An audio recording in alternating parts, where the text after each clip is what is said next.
तो hello. Good afternoon to everyone. क्योंकि अभी आ, 2 बज रहे हैं जब मैं ये वीडियो ये कर रहा हूँ, रिकॉर्ड कर रहा हूँ। तो मुझे उम्मीद है कि आप सब ठीक होंगे। तो आज की जो दूसरी वीडियो है जो मैं चढ़ाने जा रहा हूँ, तो उसमें आज हम पढ़ेंगे law of diminishing marginal utility. देखो, ये गोसिन जो एक इकोनॉमिस्ट थे, उन्होंने अपने हिसाब से एक लॉ दिया था जिसको हम अब ये कहते हैं कि law of diminishing marginal utility. उसने कब दिया था? ये 1954 में। लेकिन इसको प्रिंसिपल ऑफ इकोनॉमिक्स एक बुक जो है वो पब्लिश की थी। एक बहुत ही बड़े इकोनॉमिस्ट, उनको हम क्या बोलते हैं, न्यू क्लासिकल इकोनॉमिक्स, जिसका नाम है अल्फ्रेड मार्शल। उसने इसको बहुत फेमस करा इस लॉ को।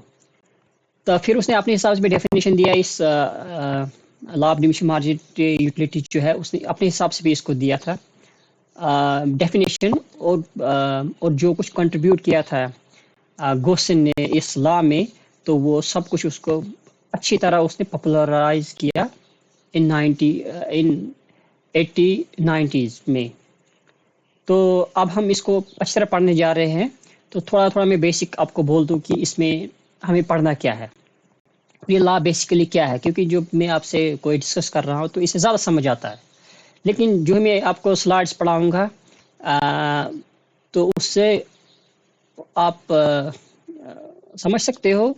लेकिन जब कोई कुछ ज़बान से बोल रहा होता है तो उससे ज़्यादा समझ आता है। तो अभी जो लॉ ऑफ डिमिनिशिंग मार्जिनलिटी क्या है, मिसल हम सिंपल समझेंगे। देखो, कुछ अजम्पशन है जिसके बेस पर लॉ जो है इकोनॉमिक्स में दिए जाते हैं, क्योंकि विदाउट अजम्पशन हम नहीं दे सकते। अगर आप में से कोई बोलेगा कि नहीं जी ये है, ये अजम्पशन के बिना लॉ बनते हैं, तो ये पॉसिबल हो ही नहीं सकता है। तभी तो एक्सेप्शंस बनते हैं लॉ के। जब क्रिटिसिज्म होता है वो क्यों होता है? वो इसी की वजह से होता है। तो सबसे पहले लॉ क्या था? इसमें थी कि एक ही कमोडिटी है, उसको आप जब आप सेटिस्फेक्शन के लिए इस्तेमाल करोगे, या सर्विस हो या गुड्स हो, कुछ भी हो। चलो हम फॉर एग्जाम्पल गुड्स लेते हैं। तो उसमें क्या होगा, जो ही आप पहले खाओगे ना, मतलब उस चीज़ को इस्तेमाल करोगे, आपको बहुत ज़्यादा मज़ा आएगा। लेकिन ये हकीकत है, मतलब ये दुनिया की हकीकत है। जब पहली कोई चीज़ आप इस्तेमाल करते हो तो आपको मज़ा आता है। लेकिन इसके बाद जब आप उसको इस्तेमाल ज़्यादा से ज़्यादा उसी चीज़ को करोगे, मतलब उसी वक़्त कंटिन्यूअसली, तो आप जब दूसरी बार जब आप उसको इस्तेमाल करोगे, आपको कम मज़ा आएगा। तीसरी बार जब आप करोगे, आपको कम मज़ा आएगा। चौथी बार जब उससे कम मज़ा, एक वक़्त आएगा कि आप बोलोगे बस अब मुझे कुछ नहीं करना है। इसके बाद बस अब सब कुछ खत्म। अगर मैं फोर्स करूँगा आपको उसके बाद आपको काम करने के लिए, तो वहाँ पर आपको क्या है, या तो आप बीमार पड़ जाओगे, या तो आपको मतलब आपको नुकसान हो सकता है। यही है law of diminishing marginal utility. ये क्या है, इसमें टोटल यूटिलिटी दिया गया है, और उसके उसके उसमें जो निकलता है marginal utility, on the base of marginal utility जो है वो लॉ बनाया गया है। इन ये कुछ असम्पशन पर बेस्ड है जो हम पढ़ेंगे आगे। और मैन मगर क्रक्स जो है लॉ का वो यही है, और इसके इम्पोर्टेंस भी है, इसके क्रिटिसिज्म भी है। फिर ये लॉ कहाँ इस्तेमाल नहीं होता, और ये लॉ अप्लाई क्यों होता है, ये हम सब कुछ पढ़ेंगे। तो मुझे उम्मीद है कि आपको ये जो law of diminishing marginal utility है, ये अच्छी तरह आपको समझ आया होगा।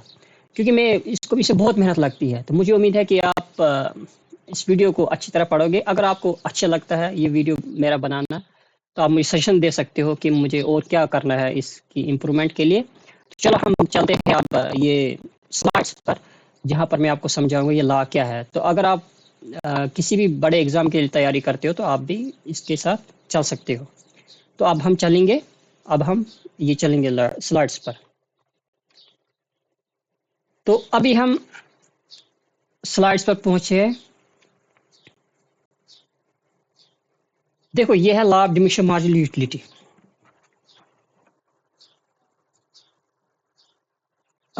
ये है, यह law of diminishing marginal utility. ठीक है। सबसे पहले क्या इसमें क्या करना है याद, ये एग्जाम पॉइंट ऑफ व्यू, जो जब भी हम कुछ कोई चीज़ पढ़ते हैं यहाँ पर, ये एग्जाम पॉइंट ऑफ व्यू है।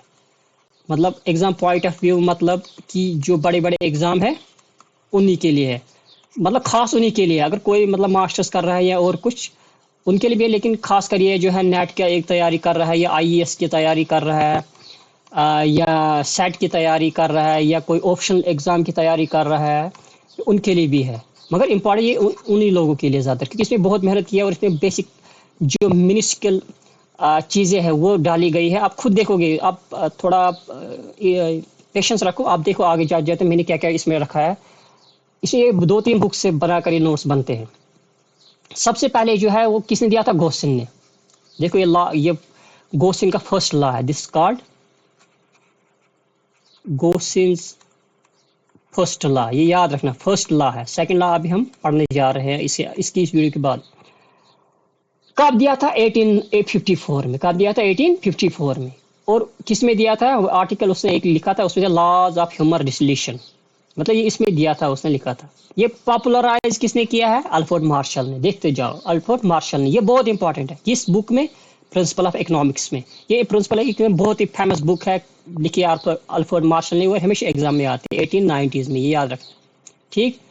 देखो इसमें ये लॉ क्या कहता है, अभी हम यहाँ पढ़ेंगे ये लॉ क्या कहता है, इसी को याद रखना, यहाँ पर भी है। लॉ कहता है कि as consumption of a good, जो हम कोई चीज खाते हैं, खाना शुरू करते हैं, एडिशनल सेटिस्फेक्शन, जो दूसरी सेटिस्फेक्शन, उसी यूटिलिटी हम ये लेते हैं किससे? उसी कंजप्शन से, वो subsequent unit tends to decrease, वो यूटिलिटी हमेशा डिक्रीज होती है। मैं आपको इस चीज को समझाऊंगा कहाँ पर, जैसे देखो यह मार्जिनल यूटिलिटी, ये बेस्ड है मार्जिनल यूटिलिटी पर, है दोनों पर ये निर्भर, टोटल यूटिलिटी है मार्जिनल यूटिलिटी। मगर मार्जिनल यूटिलिटी देखो, यह है टोटल यूटिलिटी, यह मार्जिनल यूटिलिटी, मगर ये लॉ मार्जिनल यूटिलिटी पर बेस्ड। देखो अगर हम पहले 10 खा रहा था, ठीक है, फिर 18, फिर 24, फिर 26, फिर 26, मतलब ये फिर 24 आया, फिर मार्जिनल यूटिलिटी क्या है? 10 है, ठीक है। यहाँ से यहाँ कितना खाया इसने? 8, यहाँ से यहाँ 6, यहाँ से यहाँ 4, यहाँ से यहाँ 26, 0, फिर यहाँ से यहाँ 2। देखो ये है वो लॉ ऑफ डिमिनिशिंग। देखो जितना हम पहले हमने खाया था, ये 10 दे रहे थे, 10 दे रहा था, 10 दे रहा था, लेकिन आप देखो अब क्या है, अब ये 8 दे रहा है। ये इंक्रीज होता है मतलब टोटल यूटिलिटी, लेकिन डिमिनिशिंग हिसाब से। देख यहाँ पर ये डिक्रीज हो रहा है, पहले 8, पहले 10 दिया, फिर 8 दिया, अब 6 दिए, अब 4 दिया, फिर 0। ये यहाँ पर मैक्सिमम होता है इंसान, यहाँ पर मैक्सिमम होता है। अगर यहाँ पर इसका मतलब होता है कि जब जो ये 0 होता है मार्जिनलिटी, और यहाँ पर ये जो टोटलिटी मैक्सिमम होती है। अगर आपको ज़बरदस्ती बोला कोई चीज़ खाने के लिए, फिर आपको नुकसान हो सकता है, मिसाल आपकी बॉडी के साथ आपको लूज मोशन भी हो सकता है, कुछ भी हो सकता है। तो ये आपको याद रखना है, ये बहुत ही खतरनाक चीज़ यहाँ पर माइनस में होता है। अभी हम आगे पढ़ेंगे अच्छी तरह, मगर ये याद रखना, ये इसी से निकलता है, ये याद रखने टेबल। देखो law of diminishing marginality is a fundamental principle of economics, ये बहुत ही इंपॉर्टेंट है एक लॉ इकोनॉमिक्स में, जिसमें ये कहा जाता है ईच एडिशनल यूज, जो ही हम ज्यादा से ज्यादा कोई चीज खाते हैं, सर्विस लेते हैं, तो जो ही हम दूसरा उसकी जो यूटिलिटी लेते हैं साथ में, किसके लिए? तसल्ली के लिए, तो उसके वजह से क्या होता है फिर? एडिशनल हेल्थ कांस्टेंट, ये जो यूटिलिटी जो हम लेते हैं दूसरे, जब हम इंक्रीज जब हम यूटिलिटी इससे लेते हैं, किससे? उसी गुड से, फिर क्या होता है? जो सेटिस्फेक्शन है हमारी वो मिलती है, लेकिन कम मिलती है, किससे? जो हमने पहले ली थी। तो इसी को हम क्या बोलेंगे? Law of diminishing marginal utility. ठीक है, तो अभी हम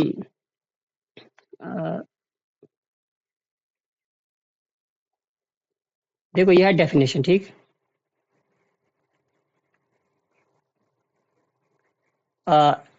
consumer consumes more units of specific good, जो ही वो कोई खा, जैसे मतलब एप्पल, सिर्फ एप्पल में खा रहा हूँ, ठीक है, स्पेसिफिक गुड है, मैं खा रहा हूँ। मार्जिनलिटी जो ड्राइव्ड होती है फ्रॉम ईच एडिशनल यूनिट, जो हर हर चख के बाद, जब मैं खाऊंगा, पहले जब चख मारूंगा सेब को तो मुझे ज़्यादा मिलेगी, लेकिन उसके बाद जब खाऊंगा मुझे मिलेगी यूटिलिटी, मगर कम मिलेगी एज कम्पेयर टू जो पहला चख मारा था। इसी को हम बोलते हैं ईच एडिशनल यूनिट डिक्लाइन, जो डिक्लाइन है। जैसे मिसाल पहले 10 मिला था, फिर 8 मिला था, फिर 6 मिला था, फिर 6 मिला था, फिर 0 मिला था, फिर 2 मिला था, ठीक? तो यही है वो। देखो काम हो रहा है, काम हो रहा है, काम 0 पर पहुँच गया after certain point of time, ठीक? अज़म्पशन बहुत इंपॉर्टेंट है इसमें, जिसके बेस पर ये डिपेंड है कि हमें क्या करना है, क्या नहीं करना है। तो ये बहुत इंपॉर्टेंट है कि अज़म्पशन को आपको याद रखना है, क्योंकि अगर एग्ज़ाम में आपको आता है, तो ये तो है मिसाल के तौर पर आपको ये बोला गया कि ये इसका क्रक्स क्या है, लेकिन ये भी है कि अज़म्पशन बहुत इंपॉर्टेंट है। सबसे पहले अज़म्पशन क्या है कि आइडेंटिकल होनी चाहिए, जो यूनिट्स ऑफ कम्यूटेड है ना वो आइडेंटिकल होनी चाहिए। मिसाल के तौर पर सेब आप खा रहे हो, वो सेब ही होना चाहिए। आप उस वक्त ऑरेंज नहीं खा सकते हो, ऑरेंज ऑरेंज नहीं खा सकते हो, ठीक है? The unit of good must be standard, मतलब वो अच्छा होना चाहिए। ये नहीं कि मिसाल कोई बोलेगा मुझे 1 चम्मच चीनी दे दो, वो नहीं होना चाहिए। मतलब बहुत न ज़्यादा कम होना चाहिए, न ज़्यादा बड़ा होना चाहिए, मतलब दरमियाना होना चाहिए वो चीज़। जैसे मतलब सेब हम खाते हैं, जो हम खाते हैं, जैसे बता खाते हैं, कुछ भी खाते हैं, जो आप इस्तेमाल करते हो, ये रियल लाइफ लॉ है।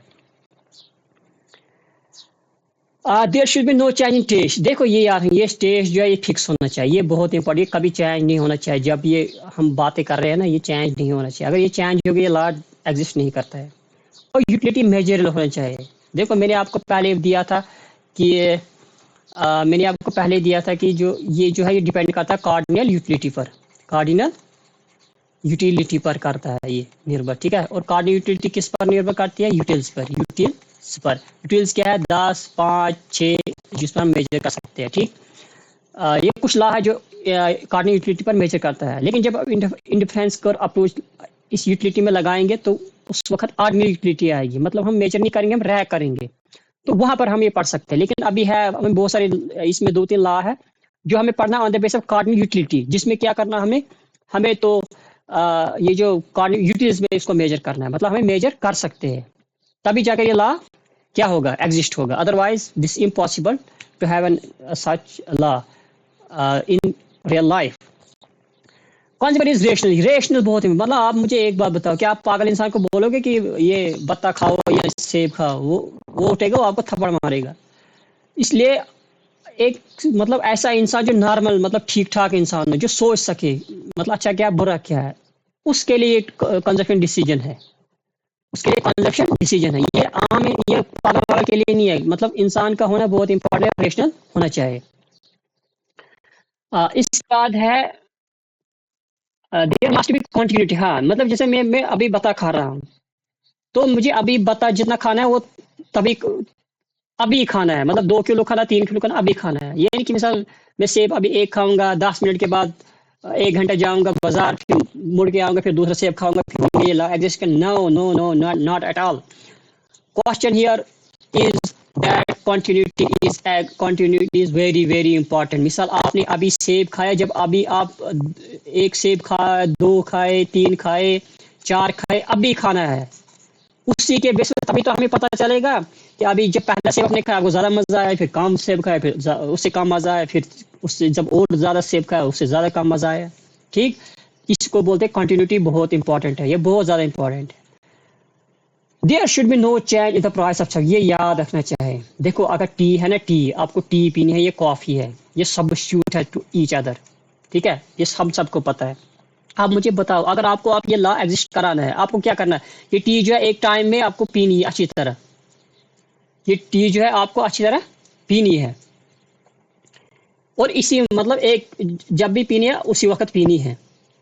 लेकिन अब मुझे एक बात बताओ, अगर मैंने इसकी प्राइस जो है इंक्रीज हो गई, मतलब इसकी 10 है, इसकी 10 थी, अब 5 हो गई, अब लोग क्या ये इसको नहीं छोड़ेंगे, ये इसको जाएंगे। इसका मतलब इनको इसमें ज़्यादा मज़ा आया पहले, फिर इनने कहा नहीं नहीं छोड़ छोड़ इसको पियेंगे हम, इसमें ज़्यादा मज़ा आएगा उसी वक्त, मतलब टाइम एक होना चाहिए। तो इसने तो गड़बड़ कर दिया ना, ये लॉ कहाँ एग्जिस्ट होगा इधर, तो इसको ज़्यादा मज़ा, इसका क्या मतलब होगी, इसमें ज़्यादा मज़ा आएगा, तो लॉ एग्जिस्ट नहीं होगा। क्यों? क्योंकि ये जो इसकी प्राइस है ना, ये चेंज नहीं होनी चाहिए उस वक्त, मतलब ये बराबर इनके प्राइस होनी चाहिए, जो जैसा है रेशनल है, तभी तो रेशनल है। देखो प्राइस चेंज नहीं होनी चाहिए किसके सब्स्टिट्यूट गुड की, तभी जाके लॉ एग्जिस्ट करेगा। तभी तो वो बंदा एक ही चीज़ पकड़ेगा। मिसाल की तरफ मुझे चाय पीनी, मैं चाय पी रहा हूँ, तभी मुझे पता चलेगा मुझे पहले यूटिलिटी ज़्यादा मिले, फिर उससे कम, फिर उससे कम। क्योंकि लेकिन अगर मुझे उसी वक्त पता चला वो नहीं कॉफ़ी की तो कम हो गई, अब मैं कॉफ़ी पीऊँगा, फिर क्या होगा? फिर तो मैं कॉफ़ी लाऊँगा, इधर ही मज़ा, इधर भी मज़ा, वो लॉ थोड़ा एग्जिस्ट होगा। इधर कम मज़ा आया, उससे ज़्यादा इधर मज़ा आएगा, ये तो उल्टा हो गया। ठीक? इसलिए सब्स्टिट्यूट ऑफ गुड्स जो है वो बहुत इंपॉर्टेंट है, ये प्राइस चेंज नहीं होनी चाहिए। फिर है मार्जिनलिटी ऑफ मनी रिमेंस कांस्टेंट, ये बहुत इंपॉर्टेंट अजम्पशन है। देखो अल्लाह की कुदरत क्या है, हर किसी चीज़ की जिस चीज़ में आप इस्तेमाल करते हो ना उसकी मार्जिनल यूटिलिटी क्या है, वो डिक्रीज होती है। लेकिन जो मनी है ना, मनी पैसा, आपके पास जब होता है आप कोई चीज़ लेते हो, आपकी जो स्टॉक ऑफ मनी है वो बेशक कम होता है, लेकिन जो मार्जिनल यूटिलिटी है ना मनी की, वो हमेशा इंक्रीज होती है। मिसाल आप में आपसे पैसे, आप बाजार आ रहे हो, मैं आपको पैसे सारे ले जाऊंगा, आप क्या बोलोगे? नहीं नहीं, फिर आप जाओगे बोलोगे नहीं, आप क्या मुझे मतलब आपसे मैं ले जाऊंगा, मैं दुकानदार हूँ, आप मेरे पास आए, मेरे सारे पैसे आपके लिए, आप क्या जाओगे? फिर आप जाओगे और किसी इंसान से कर्जा लाओगे। अगर कोई 10,000 देगा, कोई 20,000, आप जाओगे 20,000 वाले के पास। देखो मतलब आपकी मार्जिनलिटी ज्यादा इंक्रीज हो रही है ना। इसीलिए इसको, ये जो चेंजिंग हो रही है ना ऊपर नीचे, इसमें इसको कांस्टेंट रखा इकोनॉमिस्ट ने, खासकर आर्थर मार्शल ने इसमें बहुत जोर दिया था। उन्होंने कहा इसको कांस्टेंट रखते हैं इसके मार्जिन यूटिलिटी में, इसीलिए एक्सेप्शन बन गया था फिर इसी लॉ का जो हम आगे पढ़ने जा रहे हैं। ठीक।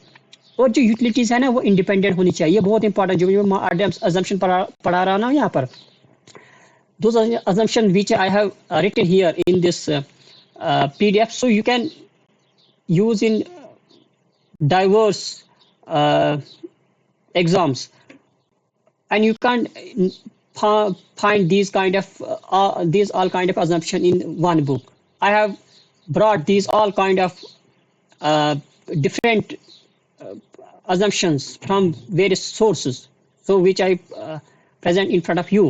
So ये है कि ये क्या बोलते हैं कि इंडिपेंडेंट यूटिलिटीज जो है इंडिपेंडेंट होनी चाहिए। मिसाल के तौर पर मैं खा रहा हूँ एप्पल, मैं खा रहा हूँ एप्पल, एप्पल की जो ये होती है यूटिलिटीज, वो तो मुझे एप्पल एप्पल रखेंगे, ये एप्पल है।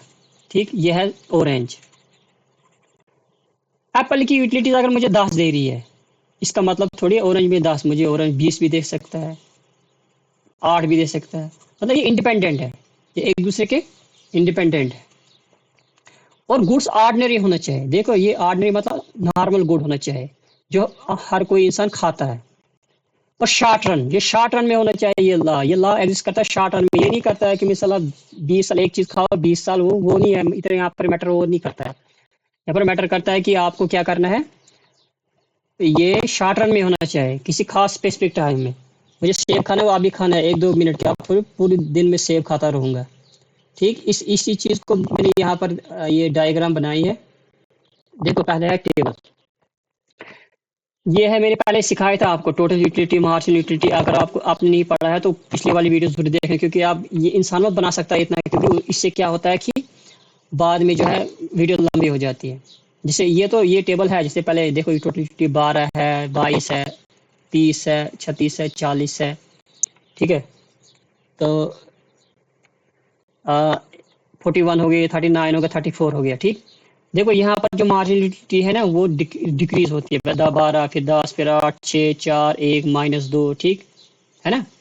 यह है मार्जिनलिटी, ये मैंने आपको पढ़ाया था। और मैंने कहा था ना आपको, वो मैंने एक टेबल बनाया था, वो क्या था, 10 वो आसान होता है, 10 18 24 26 26 तो 24, ये था मार्जिनल यूटिलिटी, मतलब टोटल यूटिलिटी था ये।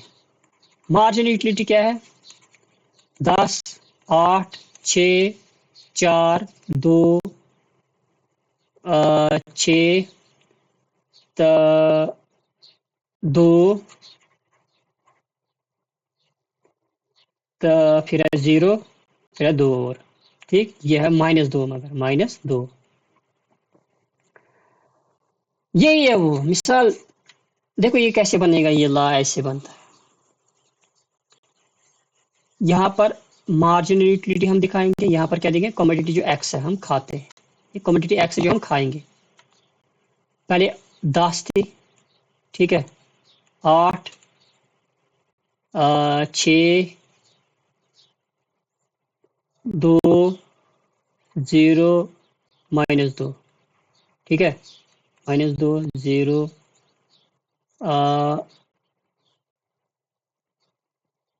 8, 6, 2, ठीक है। देखो अब देखते जाओ, ये 10 है ना, ये यहाँ पर एक बिंदु, उसके बाद 8 है, ठीक है, उसके बाद 6 है, उसके बाद 2 है, उसके बाद 0 हो गया। अब देखते रहना, देख रहना मैं क्या कर रहा हूँ। उसके बाद -2 हो गया, ठीक है। देखो ये एक ला बन गया, ठीक। ये है मार्जिनल यूटिलिटी, यहाँ पर क्या बन गया, marginal utility is equal to 0, 0। लेकिन यहाँ पर टोटल यूटिलिटी मैक्सिमम होती है। क्या होती है टोटल यूटिलिटी मैक्सिमम। अभी हम उसको नहीं पढ़ेंगे, हम मार्जिनल यूटिलिटी ला पढ़ रहे हैं, क्योंकि आप confuse will be confuse when I will tell you marginal utility and total utility the difference. Here we should only focus on a particular topic, that's we call law of diminishing marginal utility, ठीक है। देखो यहाँ पर बन गया, ये है, ठीक, ठीक, ठीक, ये तो है पहले, और उसके बाद ये, ठीक है। ये तो है जब इंसान को कोई हार्म होता है, ठीक है। ये है ये लॉ, डायग्रामेटिकली मैंने आपको ये लॉ दिखाया। देखो यहाँ पर ये ही है ना। वैसे देखो टेबल में क्या था, 12, 10, ये देखो ये है 12, 12, 10, फिर क्या है 8, ये देखो ये जो है ना, ये 8, ये है 1, ये है 1, ठीक है। ये इसी के लिए है, ये माइनस, फिर माइनस में चला जाएगा, देखो माइनस में है ये, ठीक। यही है मार्जिनलिटी जो है डिक्रीज हो रही है with the increasing, with the increasing to take satisfaction from a particular commodity. So यही है, ठीक है। इसी को हम क्या बोलते हैं, लॉ ऑफ डिमिनिशिंग मार्जिन। ये आसान लॉ, मगर इसमें जो अजम्पशन है वो बहुत इंपॉर्टेंट है, वो उसी के एग्जाम में आने की चांस बहुत ज़्यादा है। तो अब ये हम इम्पोर्टेंट, इस इम्पोर्टेंट क्या है, ये है जो मतलब ये लाभ कहाँ नहीं होता। मतलब देखो हर किसी चीज़ के ये जिंदगी की हकीकत है कि हर किसी चीज़ जो है उसकी क्या है, एक्सेप्शंस है। इस तरह इस लॉ के भी है, लेकिन ये बहुत इंपॉर्टेंट लॉ क्यों है, क्योंकि ये अप्लाई बहुत जगह होता है, जो हम आगे पढ़ेंगे। देखो एक कंजूस आदमी जो है वो क्या करता है, is not a good subject for this law. हाँ, उसके लिए लॉ मतलब एक्सेप्शन है। एक जो कंजूस आदमी है वो क्या करता है, वो बचा बचा कर रखता है, उसको ज़्यादा से ज़्यादा, मतलब उसकी मार्जिनल यूटिलिटी ज़्यादा। मतलब देखो हमने क्या पढ़ा, हमें मार्जिनल यूटिलिटी, जब हमने कहा कि मार्जिनल यूटिलिटी जो है, ईच एडिशन जो हम लेते हैं ना, satisfaction from a particular commodity, वो डिक्रीज होती है, वो डिक्रीज होती है। हमने कहा ना, जैसे मतलब पहले 10 था, फिर 8 हो गया, फिर 6 हो गया, फिर 2 हो गया, फिर 0 हो गया, फिर -2 हो गया। ये है ना, ये जो है ना मार्जिनल जो हमने ग्राफ डायग्राम में देखा। देखो ये है वो डायग्राम में, देखो नीचे आ रही है, यहाँ पर देखो -2 यहाँ पर है ना। लेकिन यहाँ पर जो है ना कंजूस आदमी होता है, वो हमेशा बचाने की कोशिश करता है। वो क्या करता है, वो बोलता है नहीं यार आज 10 रुपए है, फिर 20, मतलब इसकी इंक्रीज हो रही है, फिर 25, ठीक है। वो मतलब काम वो करता है इस्तेमाल, मतलब आप you can see it in your real life also, that a miser person always tends to have a lot of stock of money, and his intention is only to use very less amount of wealth uh, in order to quench his minimal needs. So ये हो गया एक, ठीक। दूसरा है uh, देखो collector rare of stamps coins. मिसाल marginality जो मिसाल मैं बोलूंगा, यह मतलब जबरदस्त पेंटिंग है, ये मैं क्या करूंगा, मतलब किसी को शौक होता है पेंटिंग रखने का, वो क्या, वो ज्यादा से ज्यादा कोई, मतलब एक उसने एक यहाँ से ये ली पेंटिंग, फिर दूसरी ली, मतलब कि आपने बहुत सारे जगह सुना होगा कि आज सिक्के जो है जमा करता है, 1, 2, 3, 4, मतलब उसकी मार्जिनलिटी इंक्रीज होती है कि मैं रखूंगा, मुझे लोग बोलने चाहिए, फेमस है, ये है वो है। मतलब कोई बोलता है, मतलब औरतें ज्यादातर क्या लगाती है, वो सोना या डायमंड, उसका इस्तेमाल ही नहीं है, लेकिन हमेशा उनकी मार्जिनलिटी क्या है, वो इंक्रीज होती है। मतलब है ना, अगर मार्जिनलिटी यहाँ पर डिक्रीज होती, इसके उल्टा है ना ये, तभी जाकर ये जो है, जो रेयर आर्टिकल्स है ना, रेयर आर्टिकल्स जो है which are we getting in pragmatic life, they're always having marginality high. So that is why it becomes exception to this law. So this another exception of this law is melody reciter. मुझे एक बात जब आप गाना सुनते हैं, आप बोलते हैं कि आप नहीं सुनूंगा, आप जो ही गाना सुनते हो आप बेहोश हो जाते हो। बेहोश मतलब क्या, आप मजे लेते हो ज्यादा से ज्यादा, आप बोलते हो बस भाई मैं झूम बराबर झूम हो जाऊं।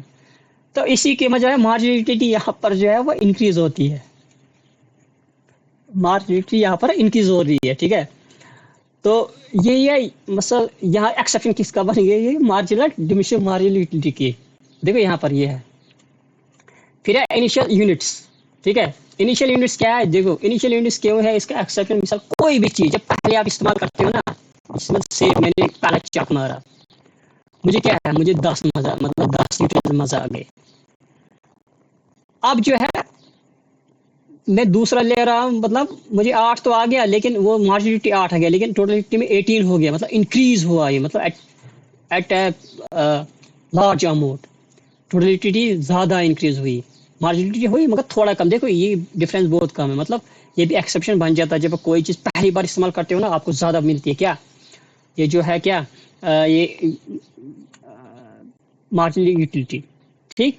लव लास्ट, देखो आप मिसाल के तौर पर आप किसी लड़की को बोलोगे कि आप कितने लड़कियों से प्यार करते हो, वो बोलेगा, मिसाल अगर मैं किसी लड़की को बोलूंगा आप कितनी लड़कियों से प्यार करोगे, वो बोलेगा यार पूरी दुनिया की लड़की मेरे पास आ जाए, 2000 3000 4000, वो बोलेगा उसको भी, जब 3000 के साथ चलेगा फिर बोलेगा नहीं यार और, मतलब इसकी मार्जिनलिटी जो लास्ट है ना वो इंक्रीज होती है, वो इंक्रीज होती है, इसलिए ये बहुत इंपॉर्टेंट है। एक है शराबी। अब शराबी क्या करेगा, शराबी इंसान जो है उसको एक पैक पिलाओ, वो बोलता है फिर दूसरे, ओह मुझे तो मजा आ गया और पैक बनाओ, जब दूसरा बनाते हो फिर वो तो ज्यादा है मजा, वो बोलता है बस आज मैं खत्म, मुझे तीसरा दे दो, नहीं तो वो फिर मारने पड़ आता है। तो इसलिए ये है, यहाँ पर जो इसकी मार्जिनलिटी है ना शराबी की, वो भी इंक्रीज ही होती है, मतलब एक्सेप्शन बनते हैं इस लॉ की, ठीक है। अब मिसाल के तौर पर कोई इंसान, मतलब बहुत सारे इंसान जब कोई चीज इस्तेमाल करते हैं ना कहाँ, मार्केट में, दूसरा जो इंसान है उसको और इस्तेमाल नहीं भी करते वो भी करता है, मतलब उसकी मार्जिनलिटी जबरदस्ती इंक्रीज हो रही है। जैसे मतलब टेलीफोन, जब टेलीफोन पहले पहले मोबाइल्स निकलते ना, लोगों को उसका अगर बेनिफिट भी पता नहीं होगा फिर बोलते नहीं हमें तो रखना है भाई, हम बात करेंगे ये करेंगे, ठीक है। तो ये बहुत इंपॉर्टेंट है, ये एक्सेप्शन बन गई। मार्जिनलिटी ऑफ मनी जो है, ये मैंने आपको पहले बोला ये एक्सेप्शन था, क्यों, क्योंकि इसकी मार्जिनलिटी जो है वो इंक्रीज होती है। बेशक आप काम करो, लेकिन आप हमेशा बोलोगे नहीं मेरे पास पैसा ज्यादा होना चाहिए, मुझे ये करना है, मुझे वो करना है, तो इसलिए आप क्या करोगे, आप इसकी ज्यादा रखोगे ये, ठीक है। अब इम्पॉर्टेंट ये, मतलब ये लॉ इस्तेमाल कहाँ पर होता है, क्यों है ये, मतलब ये इतना इम्पोर्टेंट ये लॉ, तो ये सबसे पहले ये हमें हेल्प करता है कहाँ, कंज्यूमर डिसीजन मेकिंग, मतलब जब हम लोग जो है ना, आम लोग, हम कंज्यूमर है, हमें ये इस्तेमाल करने में ये होगा। मिसाल की तरह देखो, हमें जब पता है, जब हमें पता है कि हमारे पास पैसा बहुत कम है, जैसे मतलब मेरे पास 20 रुपए है, मैं क्या करूंगा, मैं उसी चीज पर ये मैं वही चीज गुड्स लूंगा जो मुझे हाईली सेटिस्फेक्शन दे, ठीक है। इससे ये पता चलता है कि अगर प्राइस, मैं उसी चीज पर ये लूंगा, क्यों, और मुझे ज्यादा से ज्यादा सेटिस्फेक्शन भी मिलनी चाहिए, टोटल यूटिलिटी मिलनी चाहिए, तो मार्जिनलिटी उसकी डिक्रीज हो, क्यों, क्योंकि इंसान की एक फितरत है, वो हमेशा चाहता है कम कीमत में ज्यादा चीजें, ठीक। ये वही है, ये हमें बोल this knowledge allows them to allocate their limited income, मेरे पास बहुत सारा time to obtain greatest our users, मतलब मुझे ज्यादा से ज्यादा तसल्ली मिलनी चाहिए उस चीज से, मगर मिलनी चाहिए सस्ती, क्यों, क्योंकि पैसा कम होता है इंसान के पास, ठीक है। इस तरह डिमांड भी है, ये इसी का है, आप उसी चीज की डिमांड करोगे जो आपको ज्यादा सेटिस्फेक्शन देगी, आप थोड़ी करोगे उस चीज की डिमांड जो आपको कम सेटिस्फेक्शन देगी, ठीक है। इसलिए ये हेल्प करता है कहाँ, ये प्रोड्यूसर के लिए कहाँ पर इस्तेमाल होता है, वो हमेशा प्राइस देखता है कि किस चीज की ज्यादा डिमांड है, डिमांड किसकी चीज है, अगर डिमांड जिस चीज की ज्यादा होगी, डिमांड इंक्रीज अगर होगी, तो वो वही चीज़ बनाएगा, ठीक, और उससे उसका क्या बनेगा, प्रॉफिट बनेगा, प्रॉफिट्स इंक्रीज होंगे किसके, प्रोड्यूसर के। तो उससे भी उस फिर उस प्रॉफिट से उसको क्या इंक्रीज होगी, सेटिस्फैक्शन, सेटिस्फिकेशन किसको, प्रोड्यूसर को, प्रोड्यूसर को। ये मैंने सारे नोट्स बनाकर रखे हैं, आपको मैं समझा रहा हूँ सिर्फ। तो हाँ, और इकोनॉमिक पॉलिसीज भी देखो, गवर्नमेंट भी देखती है कि जो मुझे क्या करना चाहिए in order to provide social welfare, social social welfare in the economy, ठीक है। इसी वो देखता है डिमांड किसकी है, लोग किसको ज़्यादातर यूटिलिटी जो है लेना चाहते हैं, तो वही चीज़ें वो क्या है मार्केट में देते हैं, और उससे क्या होता है, उसका जो गोल होता है वो अचीव होता है, ठीक। जैसे मिसाल के तौर पर इम्पोर्टेंट कहाँ है, पैराडॉक्स डायमंड जो है ये एडम स्मिथ ने दिया था, इसको भी पढ़ने के लिए बहुत इस्तेमाल होता है। इस पैराडॉक्स डायमंड क्या है, मतलब इम्पोर्टेंट यूटिलिटी जो ये लॉ है, ये इम्पोर्टेंट इसी के लिए इसलिए है क्योंकि देखो, जो मार्जिनल यूटिलिटी है ना किसकी, डायमंड की, वो इंक्रीज होती है, ठीक है। लेकिन वाटर जो है, वाटर की मार्जिनल यूटिलिटी हमेशा डिक्रीज होती है। क्यों, क्योंकि ये लार्ज है, मतलब ये बहुत लार्ज, मतलब एबिडेंस, एबेंडेंस, एबिडेंस क्वांटिटी में ये आपको मिलता है, ठीक है। लेकिन ये स्कैर्स है, स्कैर्स क्वांटिटी में मिलता है आपको, ठीक है। इसीलिए लोग जो है दुनिया के मशहूरी के लिए ज़्यादा से ज़्यादा इसकी मार्जिनलिटी बोलते हैं, नहीं सेटिस्फेक्शन इनको मिलती है कि नहीं मेरे पास ज़्यादा से ज़्यादा डायमंड होना चाहिए। और वाटर, क्योंकि ये अवेलेबल है हर जगह, इसलिए इसकी वैल्यू बहुत कम है। इसी पढ़ने के लिए ये लॉ इस्तेमाल हुआ, मतलब हुआ है। इसीलिए तो इस लॉ की जो इम्पोर्टेंस है वो इस लॉ के लिए भी, वाटर पैराडॉक्स के लिए इम्पोर्टेंट हो गया। कंज्यूमर सरप्लस, कंज्यूमर सरप्लस भी इस्तेमाल होता है, जो हम आगे पढ़ेंगे, ये भी इसी लॉ से हम पढ़ सकते हैं। मतलब इससे हमें पता चलता है कि जो जितना कंज्यूमर सरप्लस जिसको कंज्यूमर को मिलेगा, उतना है वो ज़्यादा से ज़्यादा सेटिस्फेक्शन हासिल करेगा, और उससे क्या है उसकी अ, जो ये लॉ ऑफ डिमिनिशिंग मार्जिनलिटी है वो एग्जिस्ट होता है। प्राइस डिटरमिनेशन, प्राइस भी हम इससे तय कर सकते हैं इन द मार्केट, हमें कौन सी प्राइस, कौन सी चीज़ लेनी है, देनी है। क्योंकि अगर डिमांड जो हम देखेंगे किसी चीज़ की ज़्यादा हो रही है तो प्राइस इंक्रीज होंगे, ठीक। मगर ये कौन बताता है, ये law of diminishing marginal utility, ठीक है। अब है क्रिटिसिज्म, ये बहुत इंपॉर्टेंट है। क्रिटिसिज्म इंपॉर्टेंट क्या, मतलब इंपॉर्टेंस में हर चीज़ है, लेकिन अब ये है कि आपको अब ये समझना होगा कि ये बहुत ज़्यादा ज़रूरी है। देखो ये पहले है, ये हमने पढ़ लिया, आप इसको मार्जिनल यूटिलिटी आप नहीं है, मतलब मेजर कर सकते हो यूटिलिटी को, जो मैंने परसों कल पढ़ाया था वीडियो में, कर सकते हो मेजर, नहीं कर सकते हो, एक दो आपको क्या पता दिमाग में क्या चल रहा है, ठीक। इसलिए ये मेजर नहीं कर सकते। मैंने पहले ये वीडियो बनाई, इसलिए आप देखना उस वीडियो को। मार्जिनलिटी हमारी जो है वो कांस्टेंट नहीं होती है। डेफिनेटली वो कांस्टेंट कैसी होगी, मिसाल मेरे पास 10 रुपये है, वो तो कस्टमर के मैंने कोई चीज़ खरीद ली, लेकिन अब मैं जाऊंगा बाजार में, लाऊंगा अपने भाई से, मिलूंगा 100 रुपये दे यार मुझे पैसे, मतलब मैं इंक्रीज ही है, मतलब मैं मांग ही रहा हूँ।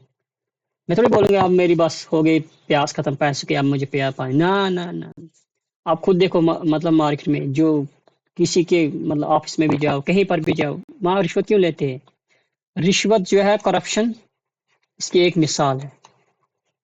करप्शन क्यों मिसाल है, करप्शन वही है, मार्जिनल यूटिलिटी क्या है, मनी की इंक्रीज है। यूटिलिटीज इंडिपेंडेंट, इन्होंने कहा यूटिलिटी इंडिपेंडेंट होनी चाहिए, मतलब ऑरेंज अलहदा देगा, एप्पल अलहदा देगा, लेकिन ये पॉसिबल नहीं है, इंडिपेंडेंट नहीं हो सकती।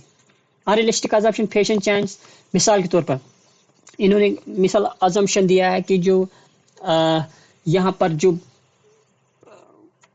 फैशन है या प्राइसेस है या कुछ भी है, वो फिक्स रखी है इन्होंने, तभी जाके लॉ एग्जिस्ट करे। लेकिन ये अगर हम बहुत सारे जो फिलोसफर्स है, बोल्डर है, या बहुत सारे सैमुअल्सन है, उन्होंने कहा कि ये इम्पॉसिबल है, क्योंकि देखो टाइम के साथ फैशन भी चेंज होता है, प्राइस भी वेरिएशन आता है, तो ये इम्पोर्टेंट, ये नामुमकिन है।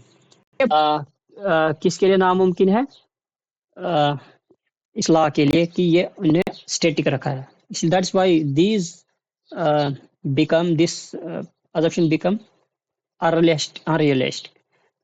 और इन्होंने बोला ही नहीं है मार्जिन यूटिलिटी जो है वो डिक्लाइन होती है, ये क्लियर नहीं है, क्योंकि हमें ये पता ही नहीं चलता है। मिसाल जैसे मैंने दिया था यहाँ पर 10 और दिया था 8 और दिया था रखो 6, हमें पता ही नहीं ये स्लो रेट में जा रही है कि लार्ज रेट में जा रही है, ये हमें पता ही नहीं है। So that's why this law जो है हमने कंप्लीट कर दिया। तो मुझे उम्मीद है कि अब ये जो लॉ है ये आपको बहुत अच्छी तरह समझ आया होगा। तो मुझे उम्मीद है कि आप ये जो लॉ है आपको अच्छी तरह समझ आया होगा। तो मुझे आप जब अगर ये अच्छा लगा मेरा पढ़ाना, तो अगर मैं अभी बहुत सारे जो है इस पूरे इकोनॉमिक्स को कंप्लीट करना चाहता हूँ जल्द से जल्द, क्योंकि अभी शुरुआत थी मेरी, तो थोड़ा बहुत टाइम लगता है पहले पहले, अब लेकिन अब मैं स्पीड एक्सपीडिएट कर रहा हूँ। तो मुझे उम्मीद है कि अब मैं जल्द से जल्द आपकी जो उम्मीदों पर पूरा उतरूँगा। तो अगर आपको अच्छी लगी ये वीडियो, तो आप इसको लाइक कीजिए, शेयर कीजिए और सब्सक्राइब कीजिए as you wish. So thank you so much for watching this video, as well as best of luck ahead.